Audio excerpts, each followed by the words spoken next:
Assalamualaikum warahmatullahi wabarakatuh. Perkenalkan, nama saya Zainul Hadi Ramdhani dengan NIM F1B020 152. Dan di sini pada kesempatan kali ini saya akan menjelaskan tentang praktikum dasar teknik tenaga listrik pada semester 4.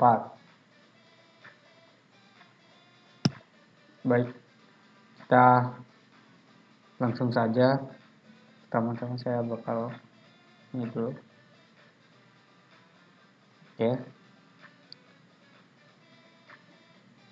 Baik, kita langsung ke penjelasan tentang praktikum dasar teknik tenaga listrik atau DTTL, yang dimana pada praktikum kali ini itu terdapat 4 percobaan, yang dimana percobaan pertama transmisi dan distribusi, percobaan kedua ada transformator 1 fasa, percobaan ketiga ada mesin arus bolak-balik atau mesin AC, dan percobaan yang keempat itu ada mesin arus searah atau mesin DC dengan penguat luar.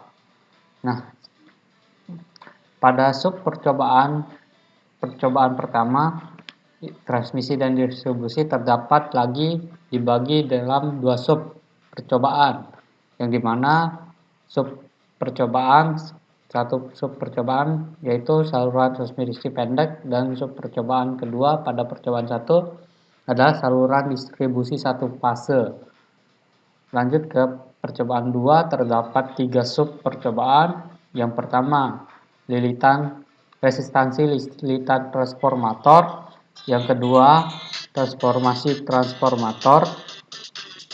Dan yang ketiga, ada rangkaian ekivalen transformator. Lanjut pada percobaan ketiga, mesin arus bolak-balik atau mesin AC, terdapat 2 sub percobaan, yaitu percobaan generator sinkron dan motor induksi atau motor tak serempak. Selanjutnya pada percobaan 4 terdapat 2 sub percobaan, yaitu percobaan generator DC dengan penguat luar, dan yang kedua itu ada motor DC dengan penguat luar. Baik, dari yang pertama kita akan membahas tentang percobaan pertama, yaitu sistem transmisi dan distribusi. Pada sub pertama yaitu saluran transmisi pendek, yang dimana pada percobaan sub 1 ini memiliki tujuan, yaitu yang pertama mengukur tegangan fase pengirim, arus pengirim, dan arus penerima pada sebuah saluran transmisi. Yang kedua, mengetahui pengaturan tegangan pada tiap-tiap terminal dan arus saluran pada sebuah saluran transmisi. Dan yang ketiga, menentukan besarnya daya yang diserap oleh beban atau PR, daya yang dikirim oleh sumber atau PS, dan efisiensi penyaluran, yang dimana memiliki prosedur. Yang pertama, membuat rangkaian percobaan seperti gambar 1.1, yang dimana ini adalah gambar 1.1 pada sub percobaan yang pertama. Lanjut, yang kedua, langkah percobaannya yaitu mencatat nilai parameter saluran resistansi dan induktansi sesuai yang diberikan oleh asisten. Yang ketiga, men-set beban RL awal dengan 500 ohm dan beban L sebesar 0,2 Henry. Lalu langkah selanjutnya yaitu menghubungkan input rangkaian dengan supply 3 fase dan posisikan switch pada posisi 1, dan atur tegangan kirim sampai didapatkan VLN pada sisi terima yaitu sebesar 220 volt. Lalu langkah selanjutnya mencatat petunjuk tegangan kirim Vs, arus kirim IS, dan arus terima IR, faktor daya atau Kospi, dan daya beban 3 fase sesuai dengan tabel 1.1. Variasi yang langkah selanjutnya variasikan beban RL sesuai dengan tabel 1.1. Ulangi langkah keempat, yaitu mencatat ini. Lalu langkah selanjutnya untuk gambar rangkaian, ulangi 3-4 dengan beban L tetap dan beban R yang divariasikan dengan tabel 1.2. Apabila semua data sudah kita dapatkan, maka kita dapat mematikan suplai AC 3 fase sebelum rangkaiannya itu dilepaskan. Baik, di sini dapat dilihat ini adalah gambar rangkaian 1.1 yang dimana terdapat beban R dan L. Di sini adalah Kospi meter, yang dimana pada Kospi meter ini kita dapat melihat Kospi, dan beban RL ini yang akan diatur pada data 1 dan 2, yang dimana pada tabel 1.1 ini kita mendapatkan data dari beban L tetap dan L yang berubah, yang dimana itu beban R ditetapkan 500 ohm dan beban L diset berubah-ubah. Lalu tabel 1.2 hasil pengamatan dengan beban L tetap dan R-nya yang diubah-ubah.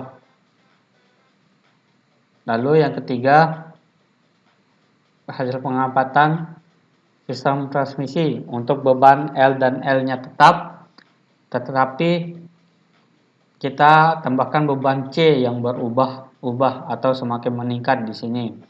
Untuk tabel 1.3 ini rangkaiannya dapat dilihat pada gambar 1.2, yang dimana di sini kita tambahkan beban C. Baik, di sini dapat dilihat data hasil perhitungan dari beban R tetap dan L berubah, yang dimana dapat dianalisa pada tabel 1.4 di sini, bahwa ketika nilai R tetap dan L meningkat maka akan menghasilkan impedansi beban atau Z yang semakin meningkat. Hal ini sesuai dengan persamaan ZL sama dengan R plus J omega L, yang dimana di sini nilainya dapat dilihat semakin meningkat, dan nilai impedansi meningkat maka nilai arus terima akan semakin kecil. Hal ini dikarenakan nilai impedansi berbanding terbalik dengan arus penerima, yang dimana IR sama dengan VR per ZL. Di sini dapat dilihat ya, IR hitungnya didapatkan berubah-ubah. Nah, kenapa nilai ukurnya fluktuatif? Maka dilihat ada persen errornya, yang dimana bisa saja disebabkan oleh alat ukurnya yang kurang presisi. Selanjutnya dari tabel di atas juga, ketika beban nilai IR semakin kecil, maka nilai tegangan kirim hitung akan semakin meningkat. Hal ini disebabkan ketika arus semakin menurun, maka drop tegangan pada saluran akan menurun, sehingga tegangan akan semakin meningkat sesuai dengan persamaan Vs sama dengan VR ditambah IR dikali impedansi atau Z-line. Di sini dapat dilihat Vs akan semakin meningkat, Vs hitungnya. Yang dimana di sini 224, 226, 227, 228. yang dimana IR hukumnya juga akan semakin meningkat. Yang dimana persen errornya kecil, maka alat yang digunakan itu masih cukup bagus. Selanjutnya di sini ada tabel data hasil perhitungan dari beban L tetap dan R yang berubah. Yang dimana berdasarkan tabel 1.5 di sini dapat dianalisa bahwa ketika beban L yang tetap dan R yang semakin meningkat, maka akan menghasilkan impedansi yang semakin meningkat juga. Nilai impedansi beban semakin meningkat, didapatkan nilai arus terima hitung yang semakin menurun. Hal ini disebabkan karena nilai impedansi berbanding terbalik dengan arus yang terima sesuai dengan persamaan IR sama dengan VR per ZL. Yang dimana di sini bisa dilihat ya, dari 0,35, 0,31, 0,28 hingga turun ke 0,25. Begitu juga dengan nilai ukurnya.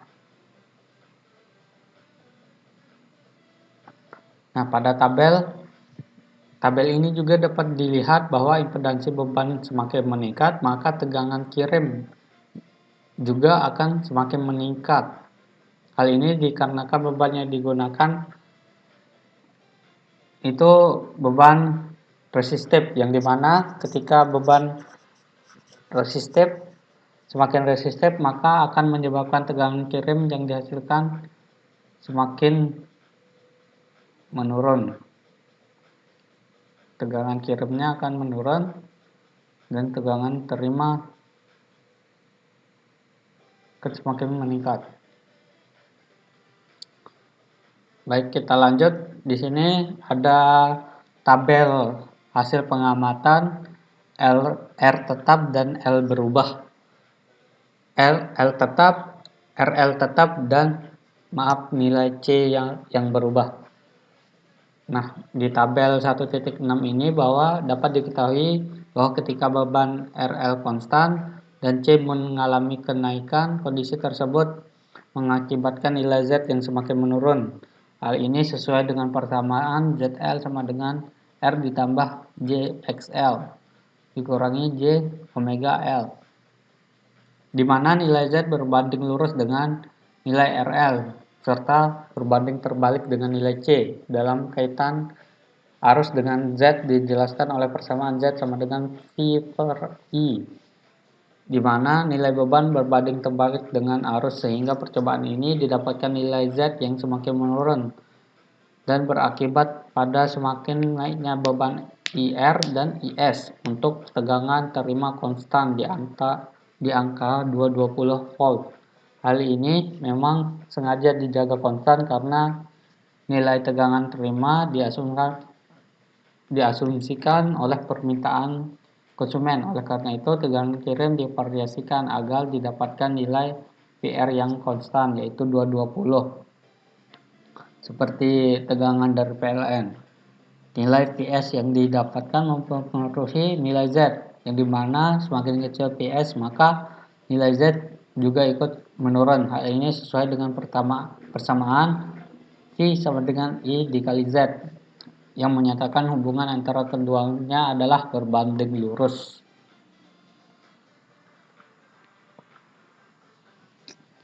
Kita lanjut ke kesimpulan sub 1 percobaan 1.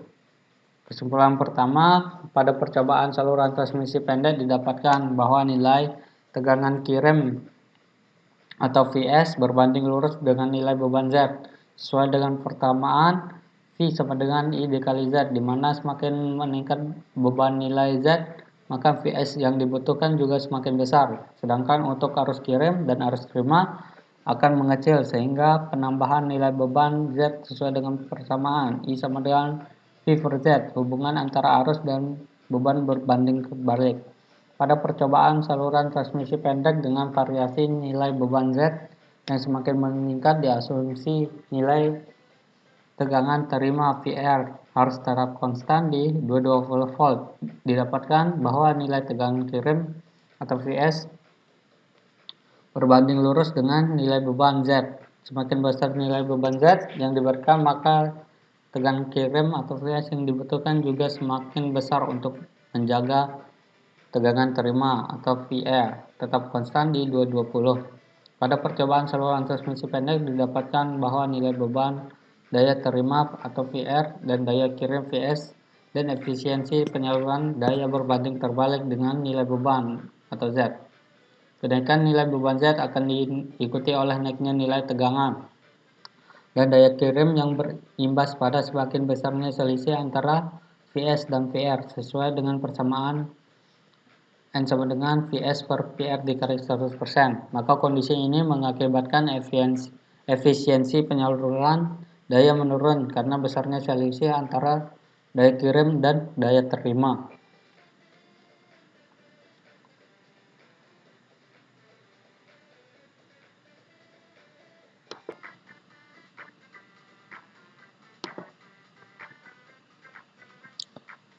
Baik, kita lanjut ke sub 2 pada percobaan 1, yaitu saluran distribusi satu fase. Yang dimana di sini dapat dilihat rangkaiannya.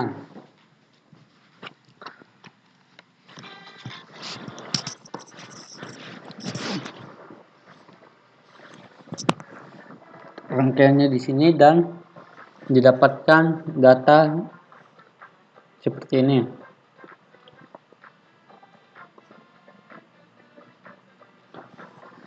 Kita lanjut ke analisa pada tabel yang didapatkan. Ini adalah tabel 1.9 hasil perhitungan percobaan saluran distribusi 1 basa 4 bus dengan bus 1 tetap dan 2 tetap, sedangkan bus 3 divariasikan. Berdasarkan tabel 1.9 dapat dianalisa bahwa nilai beban dan tegangan yang diberikan tetap, sedangkan beban induktif divariasi semakin naik pada bus 3 dan didapatkan nilai impedansi ZL tetap. Nilai arus I yang dihasilkan semakin turun untuk arus I1, I2, dan I3. Terjadinya penurunan nilai arus disebabkan oleh beban induktif yang semakin besar. Tegangan V1, V2, dan V3 semakin meningkat, sedangkan V01, V12, dan V23 semakin menurun. Menurunnya nilai tegangan V01, V12, dan V23 dikarenakan nilai tegangan V didapatkan dari hasil perkalian antara I1, I12, dan I23 dengan impedansi ZL. Di mana seperti yang sudah tertera pada tabel bahwa I01, I12, dan I23 nilainya semakin menurun sehingga mempengaruhi nilai V01, V12, dan V23 sesuai dengan persamaan V sama dengan I kali R. Hubungan antara tegangan dan arus adalah berbanding lurus. Nilai persentase error V1 dan V2 semakin menurun karena selisih dari nilai tegangan hitung dan tegangan ukurnya yang semakin kecil.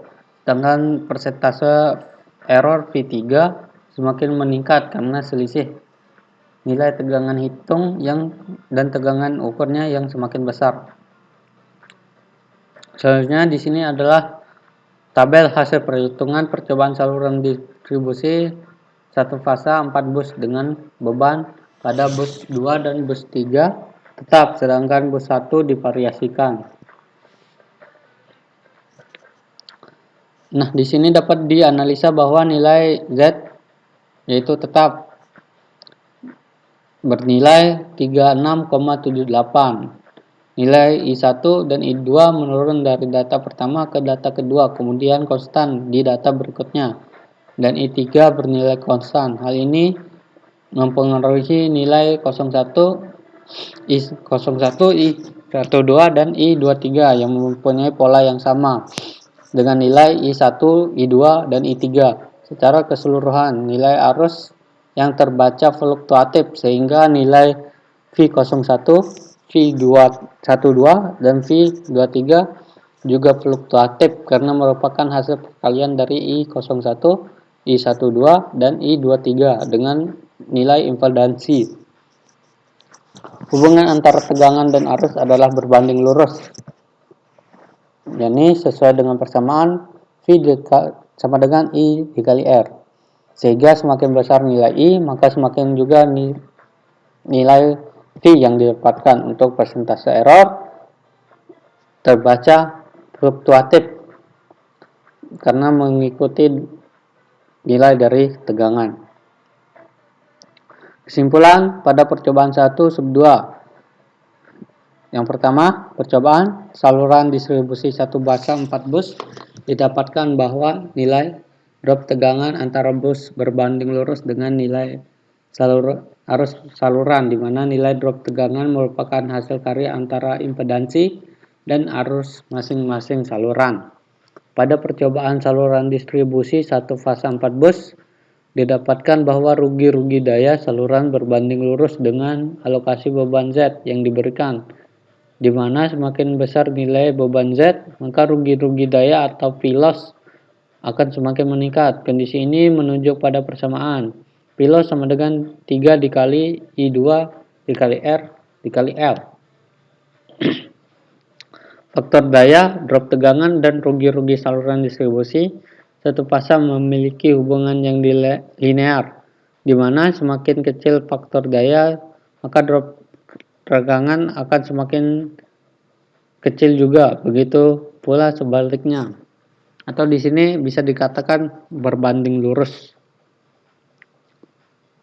Kita lanjut kepada percobaan kedua, yaitu transformator satu fasa. Jadi mana di sini pada sub pertama resistansi lilitkan pada transformator memiliki tujuan percobaan, yaitu pertama, menentukan tegangan primer transformator dan tahanan dalamnya pada arus primer tertentu. Yang kedua, menentukan tegangan sekunder transformator dan tahanan dalamnya pada arus sekunder tertentu. Yang ketiga, membandingkan nilai tahanan dalam transformator pada sisi primer dan sisi sekunder. Jadi mana di sini langkah-langkah percobaannya adalah sebagai berikut. Yang pertama, membuat rangkaian percobaan seperti gambar 2.1 untuk sisi primer pada transformator. Yang kedua, menghubungkan input rangkaian dengan supply L plus dan L min atau sumber DC. Yang ketiga, mengatur supply pada sisi on atau menghidupkan supply. Yang keempat, mengatur nilai arus seperti pada tabel. Yang keempat, lalu selanjutnya mencatat petunjukan voltmeter sesuai pada tabel. Setelah itu kita mematikan power supply. Oke, lalu kita membuat rangkaian pada gambar 2.2 untuk sisi sekundernya. Lalu mengulangi pencatatan. Apabila semuanya sudah dilakukan, maka rangkaian dapat dilepaskan.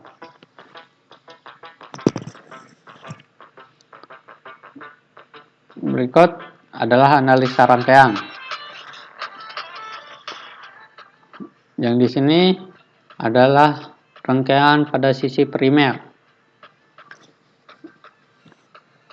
Dapat dianalisa di sini bahwa ketika tegangan DC diberikan pada sisi primer, arus akan mengalir ke lilitan primer yang dililitkan pada inti besi.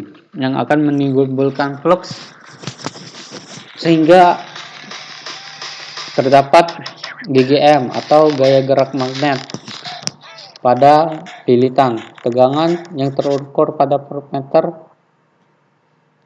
dipasang secara seri sehingga pada saat arus yang mengalir semakin besar maka tegangan ukur juga akan semakin besar. Berikut ini adalah hasil data dari pengukuran pada sisi primer, yang dimana ketika menggunakan nilai 500 dapatkan nilai seperti pada tabel. Nah, pada tabel ini dapat dianalisa bahwa semakin besar jumlah arus yang diberikan, maka mengakibatkan tegangan juga akan semakin besar. Hal ini dikarenakan tegangan dan arus berbanding lurus. Dan nilai tahanan akan semakin kecil karena arus dan tahanan berbanding terbalik. Hal ini sesuai dengan persamaan V sama dengan I dikali R. Menurut nilai persen error pada kumparan primer semakin meningkat karena nilai Rx hitung semakin menjauh selisihnya dengan nilai Rx ukur. Sedangkan pada kumparan sekunder nilai errornya semakin mengecil karena nilai Rx hitung mendekati nilai Rx ukur. Hal ini sesuai dengan persamaan persen error sama dengan Rx hitung dikurangi Rx ukur dibagi dengan Rx hitung dikali dengan 100%. Nilai tahanan pada lilitan 500 lebih besar dibandingkan dengan lilitan 250. Hal ini dikarenakan nilai lilitan pada kumparan primer lebih besar daripada nilai kumparan sekunder. Sesuai dengan persamaan IP dikali RP per RS dikali IS sama dengan NP dikali D per NS.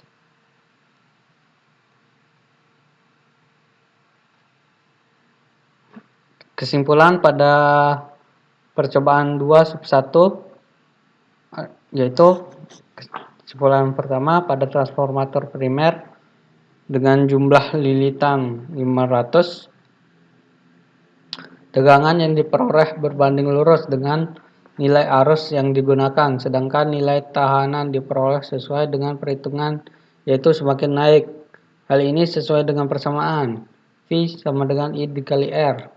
Pada transformator sekunder dengan jumlah lilitan 250, tegangan yang diperoleh berbanding lurus dengan nilai arus yang digunakan, sedangkan nilai tahanan yang diperoleh sesuai dengan perhitungan yaitu semakin menurun.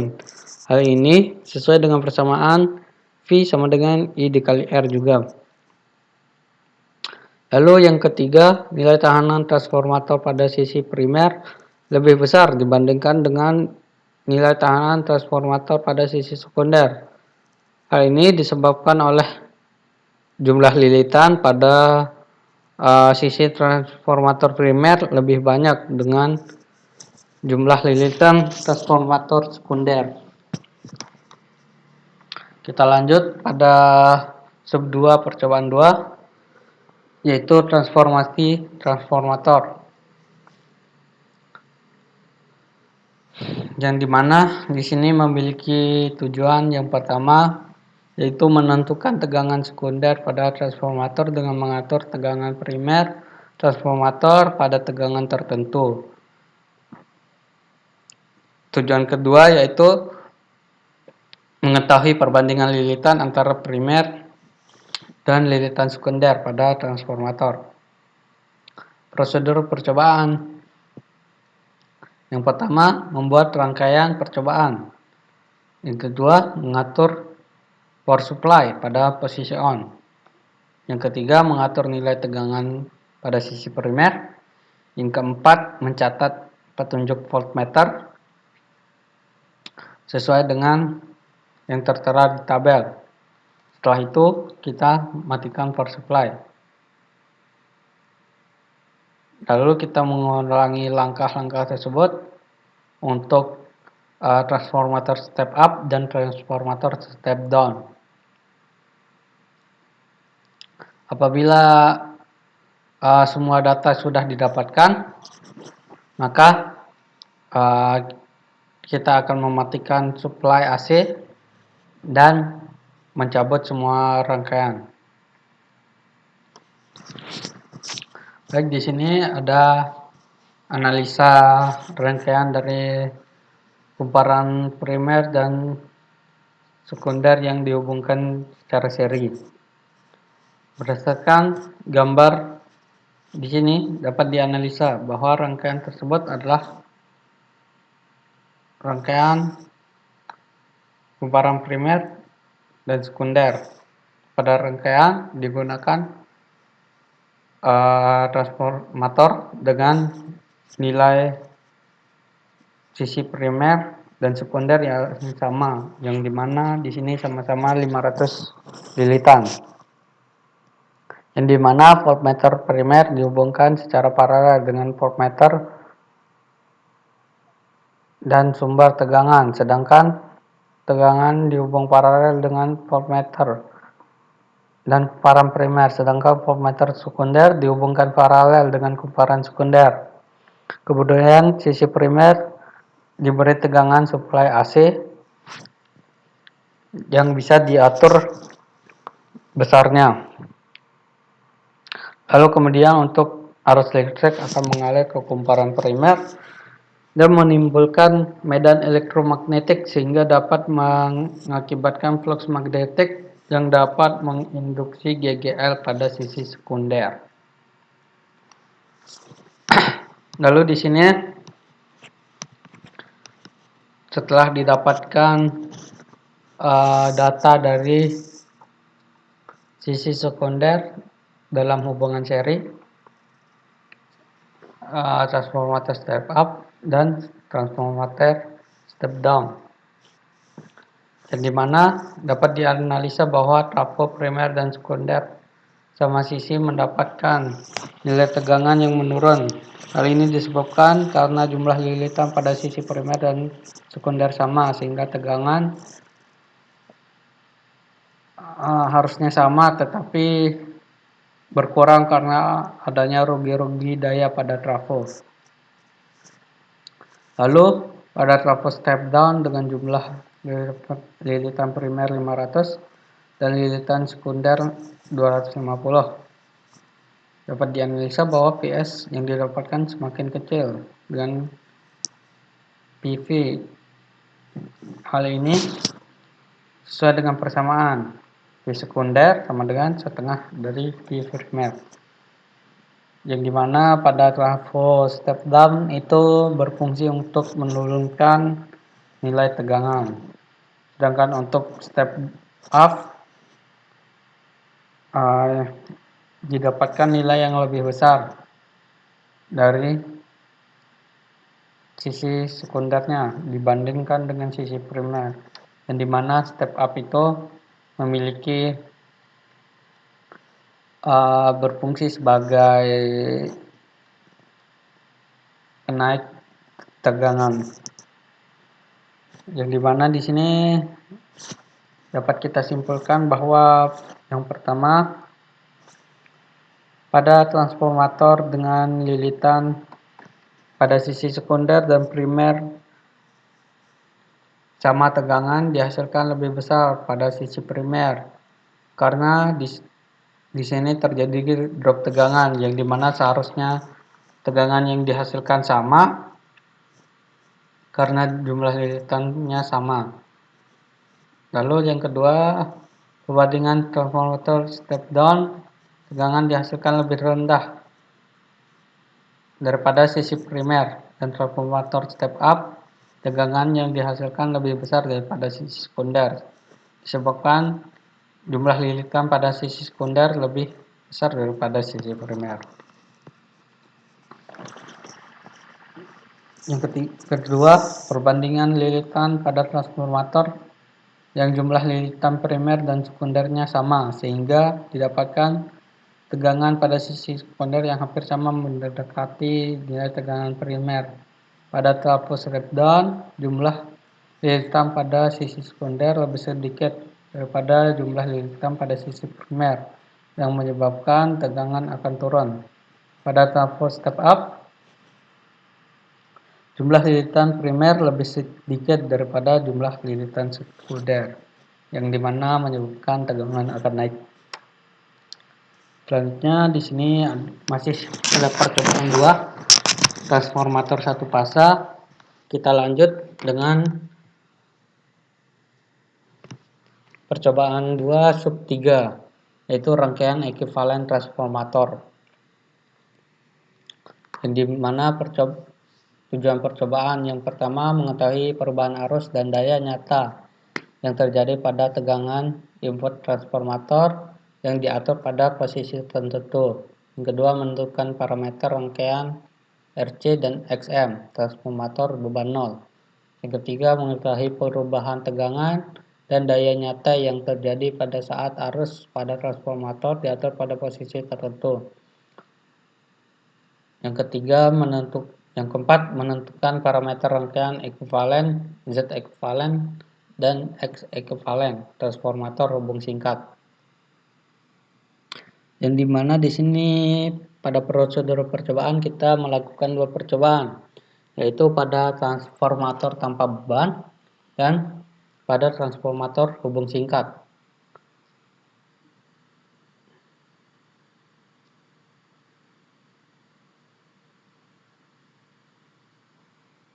Yang pertama di sini percobaan transformator tanpa beban. Yang pertama membuat rangkaian percobaan. Yang kedua mengatur supply pada posisi on, mencatat ampere meter, watt meter, dan tegangan input. Lalu setelah data didapatkan, supply AC dapat dimatikan sehingga rangkaian dapat dilepaskan. Lalu pada hubung singkat juga sama, tetapi yang berbeda adalah rangkaiannya, yang dimana di sini pada hubung singkat kita menghubung singkat pada sisi sekunder transformator. Nah, dapat dilihat di sini pada rangkaian transformator pada beban, di mana kumparan primer dengan daya AC memiliki lilitan NP sama dengan 250 dan lilitan sekunder 500, di mana transformator dihubungkan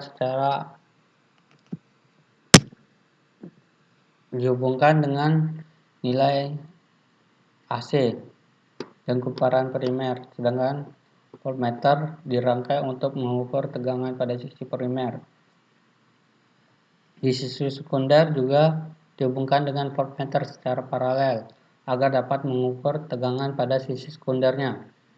Nah, berdasarkan gambar trafo hubung singkat, di sini trafo yang digunakan adalah step down, yang dimana pada primer ada 500 lilitan dan pada sekunder ada 250 lilitan. Kemudian pada sisi trafo dihubungkan ke sumber AC untuk mengetahui arus yang mengalir di paralel dengan sumber untuk mengetahui tegangan. Untuk trafo hubung singkat dikeluarkan sisi sekunder tersebut agar primer relatif kecil dan dapat dihindari. Lalu di sini didapatkan data pada tabel pertama. Di sini ada data dari trafo tanpa beban. Dapat dianalisa bahwa tegangannya semakin menurun, maka nilai arus yang didapatkan juga semakin turun. Hal ini terjadi karena arus dan tegangan berbanding lurus dengan nilai daya yang dihasilkan juga semakin turun. Untuk nilai RC pada tabel semakin besar diberikan, maka nilai RC fluktuatif. Hal ini terjadi karena adanya rugi-rugi daya pada trafo saat melakukan pengukuran, Sedangkan untuk nilai Xm didapatkan semakin menurun. Hal ini karena adanya nilai tegangan dan parameter Xm yang berbanding lurus dengan persamaan Xm sama dengan PV per IP dikali sin theta. Selanjutnya di sini ada tabel data dari transformator hubung singkat. Berdasarkan tabel di sini dapat dianalisa bahwa semakin besar arus yang diberikan, maka nilai tegangan yang dihasilkan juga semakin besar. Hal ini karena tegangan berbanding lurus dengan arus.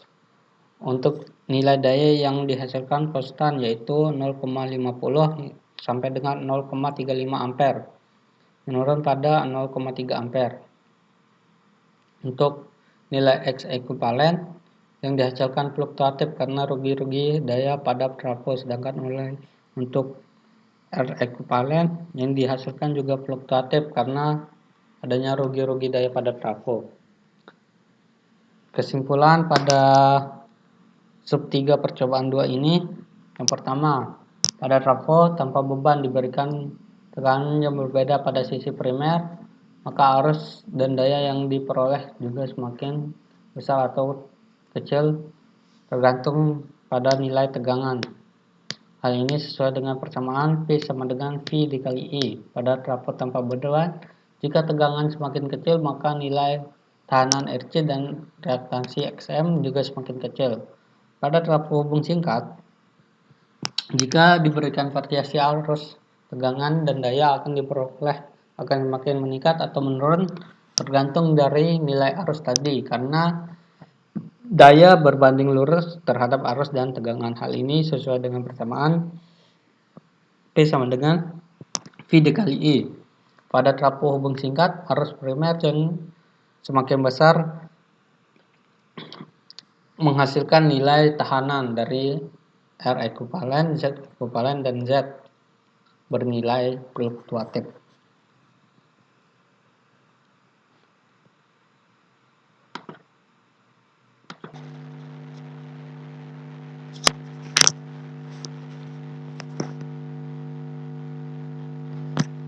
Kita lanjut pada percobaan 3, yaitu mesin arus balik-balik atau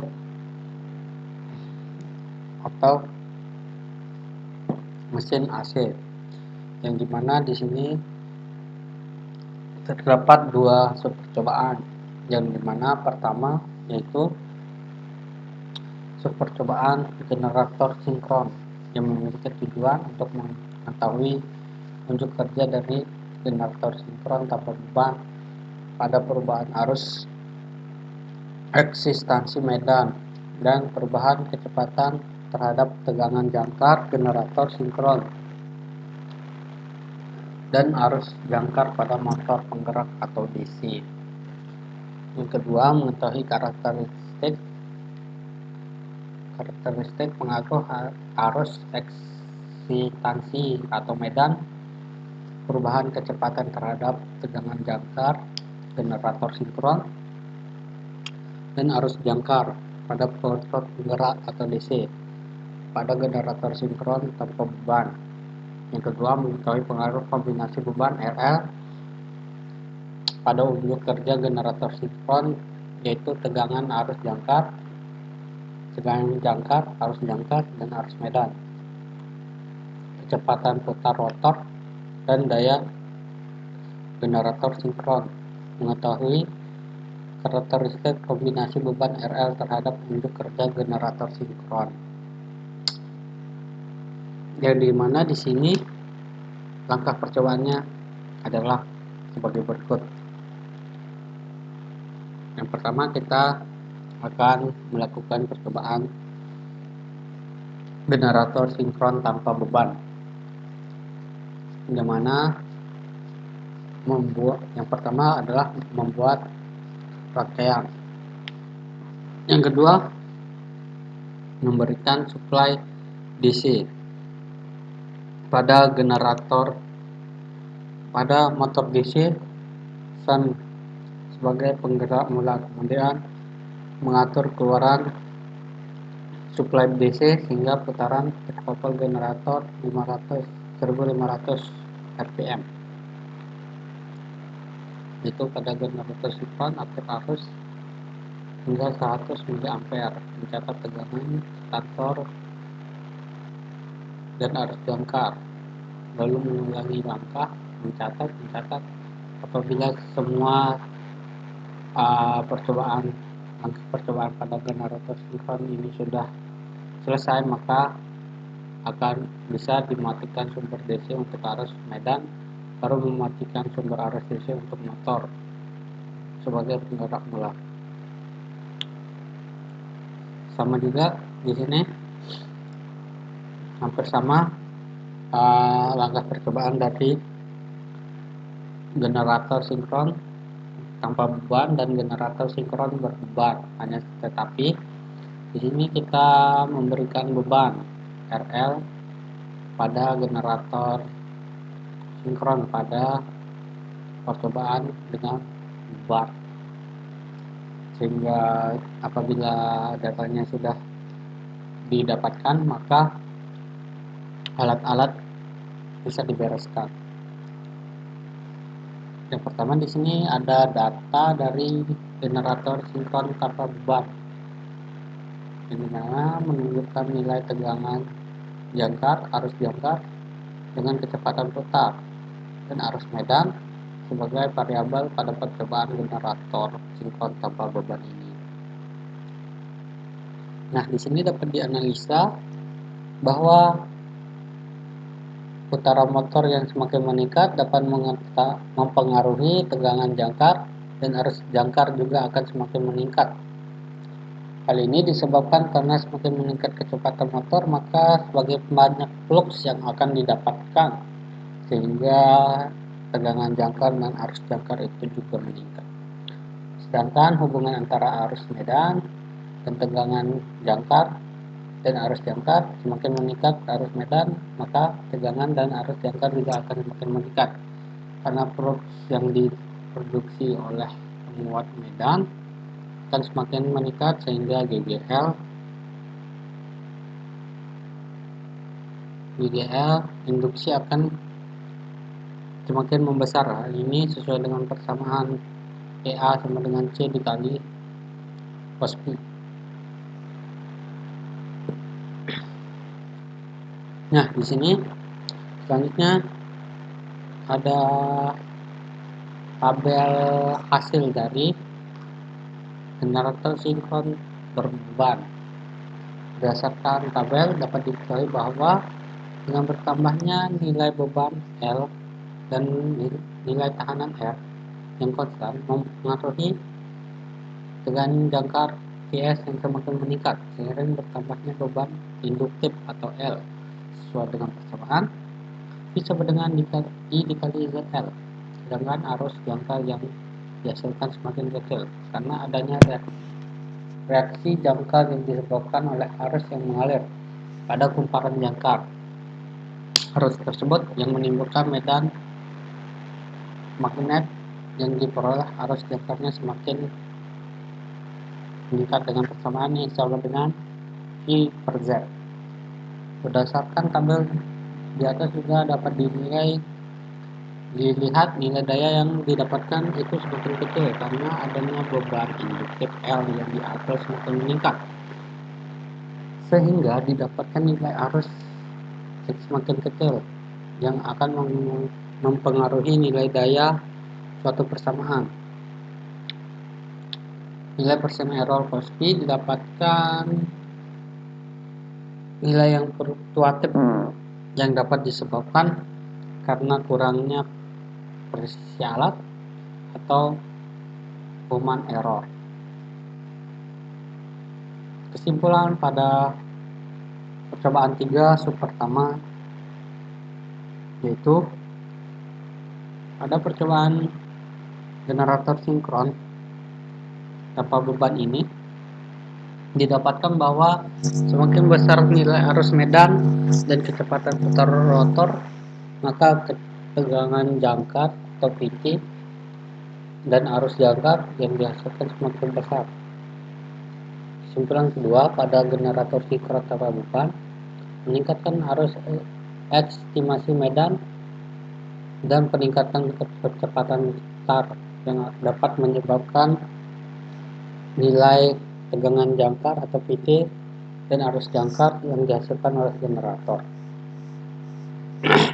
Pada percobaan generator sinkron dengan beban L tetap dan R semakin meningkat, didapatkan bahwa tegangan jangkar atau PT meningkat, arus jangkar yang didapatkan semakin menurun, arus medan konstan, dan kecepatan putar atau RPM yang cenderung konstan walaupun ada kenaikan data yang mungkin disebabkan oleh kurangnya presisi alat serta nilai daya yang semakin menurun mengikuti perubahan nilai arus jangkar.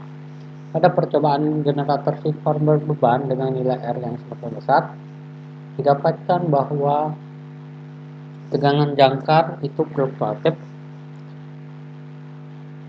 arus jangkar yang menurun, arus medan tidak terpengaruh, dan kecepatan putar yang fluktuatif sehingga nilai daya P yang semakin menurun. Kita lanjut pada sub 2 percobaan 3, yaitu motor induksi atau motor tak serempak yang memiliki tujuan percobaan. Yang pertama, membuktikan ketidakserampakan motor induksi NR, NS dengan NS yang selalu konstan. Mengetahui pengaruh perubahan torsi beban terhadap kecepatan rotor dan slip rotor, frekuensi supply, dan arus jangkar.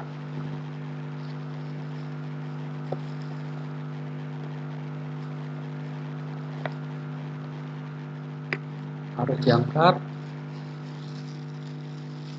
dari motor induksi dengan tegangan nominal pada motor.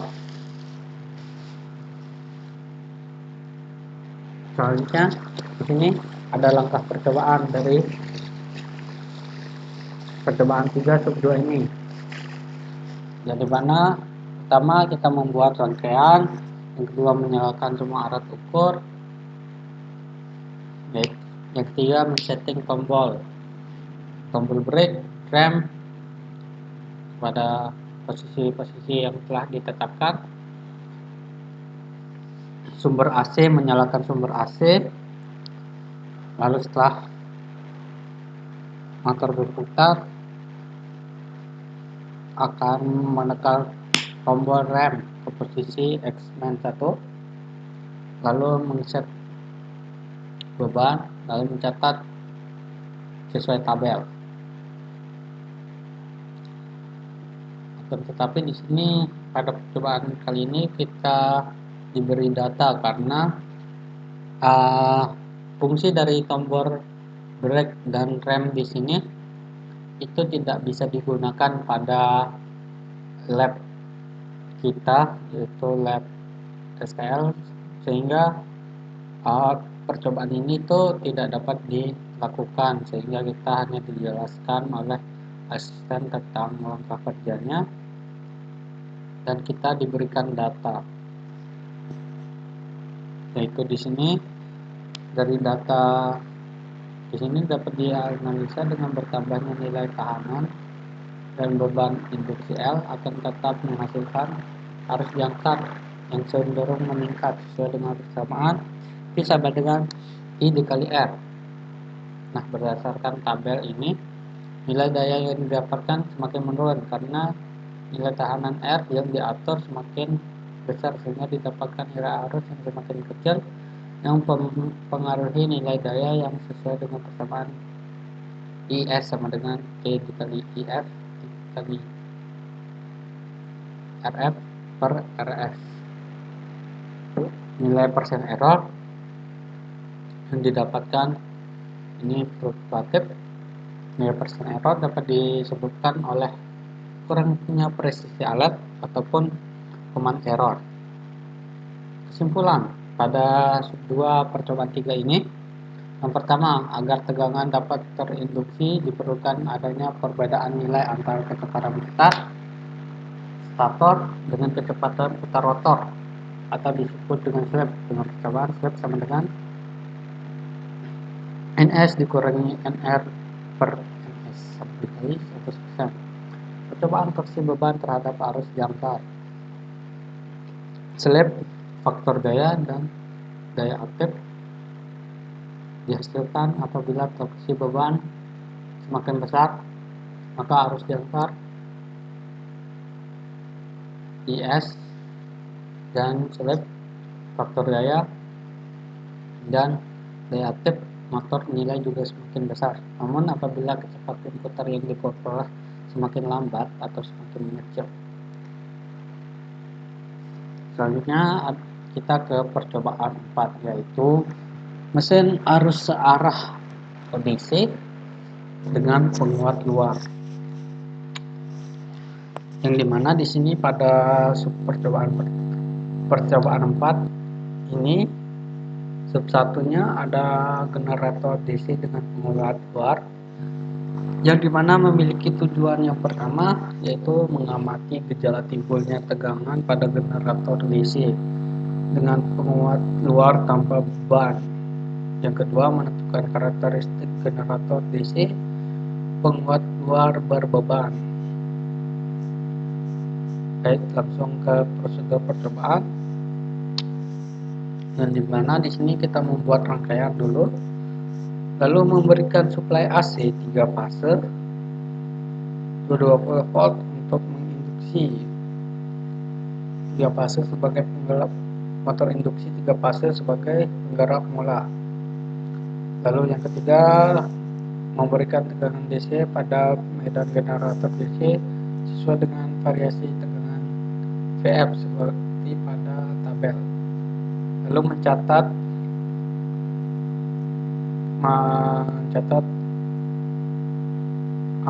yang ditampilkan ampermeter untuk IF, voltmeter untuk tegangan jangkar generator, dan putaran generator untuk setiap VF berbeda seperti pada langkah C atau langkah 3. Yang kelima, bila percobaan sudah selesai, lalu mematikan suplai meter DC untuk medan generator DC, lalu mematikan suplai AC 3 fase untuk motor induksinya.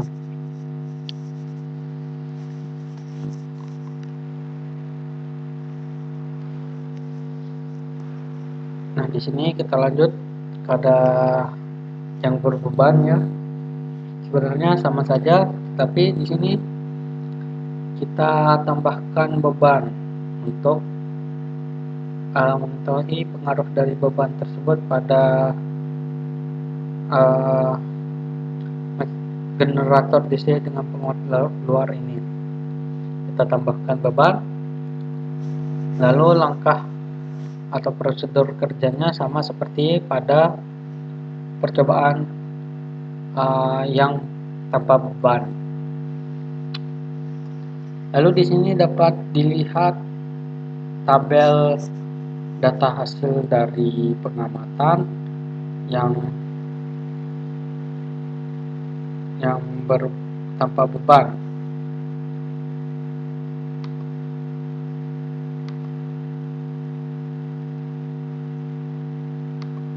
Yang dimana pada tabel dapat dilihat bahwa dengan menggunakan suplai 220 volt dapat dianalisa bahwa semakin besar nilai tegangan maka akan menyebabkan nilai dari arus medan akan mengalami kenaikan.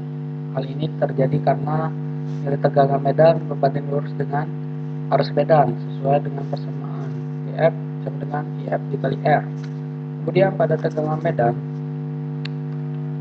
semakin besar, maka karena menyebabkan kenaikan pada nilai tegangan jangkar. Hal ini dapat terjadi karena tegangan medan dan tegangan jangkar berusaha untuk menjaga putaran motor tetap konstan sehingga dapat tabel tersebut jumlah putaran rotor didapatkan konstan, yaitu 1300 rpm. Di sini lanjut pada generator pemuat luar berbeban. Dapat dilihat bahwa semakin besar nilai beban, maka akan menunjukkan nilai hasil tegangan jangkar yang semakin meningkat, karena beban berbanding lurus dengan tegangan jangkar, di mana Vt sama dengan IA dikali IR. Kemudian pada beban yang semakin meningkat akan mempengaruhi arus jangkar yang semakin kecil, karena arus jangkar dan beban itu berbanding terbalik, yang dimana IA sama dengan Vt per R. Untuk nilai beban yang meningkat tidak mempengaruhi nilai arus medan atau IF dan kecepatan rotor, yang di sini sama-sama konstan. Untuk IF-nya atau tegangan medannya 0,07 dan nilai RPM-nya 1310 rpm. Kesimpulan pertama, pada percobaan generator DC penguat luar tanpa beban, dapat disimpulkan bahwa saat memberikan tegangan Vf meningkat, maka arus medan juga semakin meningkat, dan flux yang dihasilkan dapat menginduksi tegangan jangkar yang semakin meningkat pula. Sedangkan kecepatan rotor di sini konstan.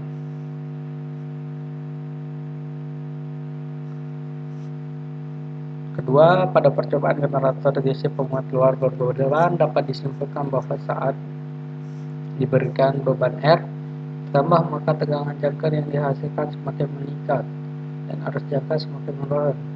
Kemudian dengan diberikan beban R yang semakin meningkat tambah tidak mempengaruhi arus medan dan kecepatan rotor yang tetap konstan. Kita lanjut pada percobaan 4 pada sub 2, yaitu motor DC dengan pemuat luar. Tujuan percobaannya di sini yang pertama, mengetahui perubahan putaran motor DC pemuat luar tanpa beban terhadap pengaturan arus medan. Yang kedua, mengetahui perubahan motor DC pemuat luar tanpa beban terhadap penguatan arus jangkar. Yang ketiga, mendapatkan kurva karakteristik motor DC penguat luar tanpa beban. Yang keempat, mengetahui pengaruh perubahan torsi beban pada motor DC penguat luar terhadap kecepatan arus medan, arus jangkar motor DC penguat luar. Mendapatkan hubungan koreksi beban terhadap daya beban motor DC penguat luar. Di sini ada dua percobaan, yaitu motor DC penguat luar tanpa beban dan berbeban. Di sini dapat dilihat prosedur percobaannya. Kita merangkai pertama-tama. Sama saja sebenarnya pada dengan generator DC dengan penguat luar. Di sini cobaan motor DC dengan pemuat luar berbeban juga sama dengan yang sebelumnya, yang cobaan 3, tetapi lagi-lagi karena brake atau rem pada lab kita itu rusak, sehingga di sini kita diberikan data dan hanya dijelaskan tentang cara kerjanya saja tanpa bisa mempraktekkannya di lab di sini untuk menguat luar beban, karena diperlukan tombol rem atau brake di sini. Dapat dilihat di sini adalah data dari hasil pengamatan penguat luar tanpa beban. Dapat dianalisa bahwa ketika nilai tegangan jangkar PT yang diberikan, maka arus IA yang dihasilkan semakin meningkat. Hal ini sesuai dengan persamaan PT sama dengan A dikali R, di mana tegangan jangkar berbanding lurus dengan nilai arus jangkar. Kemudian pada nilai tegangan medan F yang diberikan konstan, maka arus akan menyebabkan arus medan yang dihasilkan konstan. Hal ini sesuai dengan persamaan PF sama dengan I dikali R, mana tegangan untuk jumlah arus N dihasilkan semakin besar. Hal ini karena tegangan PT yang dihasilkan semakin besar.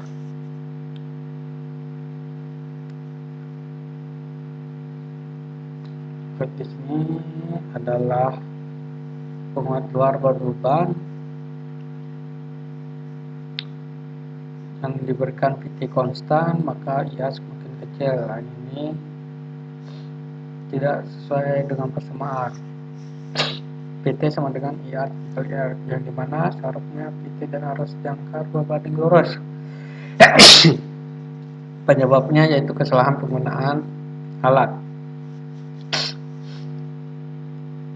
Kemudian dengan nilai tegangan medan yang diberikan semakin meningkat, maka akan menyebabkan nilai arus medan yang semakin besar, karena nilai tegangan PT dan arus medan semakin berbanding lurus. Hal ini sesuai dengan persamaan PF sama dengan IF dikali R. Untuk nilai RPM-nya semakin menurun.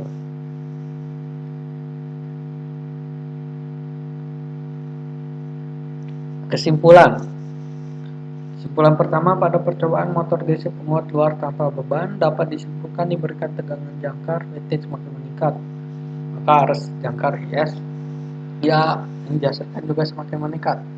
Kemudian diberikan tegangan medan PT PF semakin tetap menghasilkan arus IF yang konstan. Lalu pada percobaan motor DC penguat luar tanpa beban disimpulkan bahwa tegangan jangkar konstan, maka arus jangkar semakin menurun.